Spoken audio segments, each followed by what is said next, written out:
I'm Mark Creager, President of the American Heart Association. And with me is Dharam Khumbani from the University of Texas Southwestern and Tim Gardner from Christiana Care Health System in Newark, Delaware. We're at the ACC meeting in Chicago, and today at the late-breaking clinical trial session, we heard a report from the STS-ACC Transcatheter Valve Therapy Registry, which was really looking at the relationship between the volume of procedures performed at any particular institution and outcomes. And the registry, which really gathered patient data from November 2011 through to 2015, looked at almost 43,000 patients. And the outcomes that were examined included cardiovascular and cerebral vascular outcomes, such as death, vascular complications, stroke, and bleeding. Tim, you got to see this trial today? Yeah, it wasn't a trial, it was a registry. Thank you. But, and also interesting, the history of the registry, it goes back to the FDA. When the FDA approved the TAVR technology for use, they, so their current approach wanted a registry to be sure that, that we were collecting outcomes data. The STS and the ACC joined forces and came up with something that really sort of represents the heart team concept. And so it's a sort of win-win-win all around. You know, we got the FDA satisfied that we're following up on these patients, and we have the two important treatment groups, the interventional cardiologists and the surgeons collecting together their data. So pretty much, I think all of the U.S. experience with TAVRs of both types, both the self-expanding and the expandable, or the core valve and the Sapien Edwards valve, have been collected over the years. And as you might expect, the focus of the report was, did the volume of procedures done at any given site, I'm not sure that they looked specifically at operators, but did the volumes correlate with outcomes? And as I think we might have predicted, lower volume, periods of low volume or early experience with the devices had less good outcomes. And over time, and as technology and options improved, or devices improved, better volume was associated with better outcomes. Lots of caveats by the presenter, very careful to point out that you know, this wasn't a comparative study, it was a registry.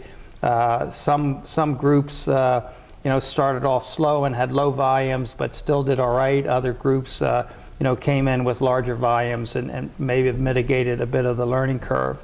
But I think it's pretty clear and pretty obvious that when you're undertaking a difficult technical procedure, that the groups and the operators will do better with more experience. So Dharam, how do we deal with this in real life situations? Because these programs are available all over the country, and some have been doing this for years, and some are just getting underway. Well, yeah, it's a great question, and I think that's one of the clear extensions as far as you know, the clear questions that comes out from this analysis.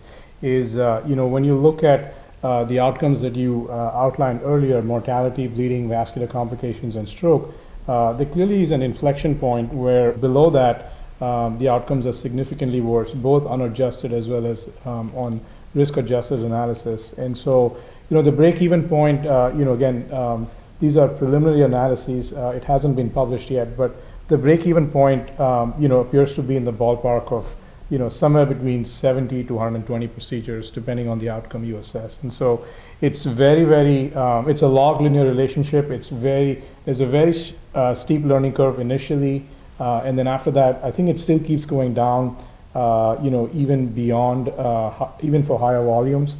But I think then the curve is not quite as steep. Yeah, Tim, your perspective.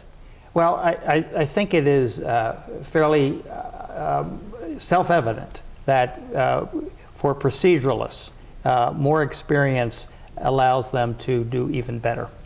You know, but the issue is access to the procedure.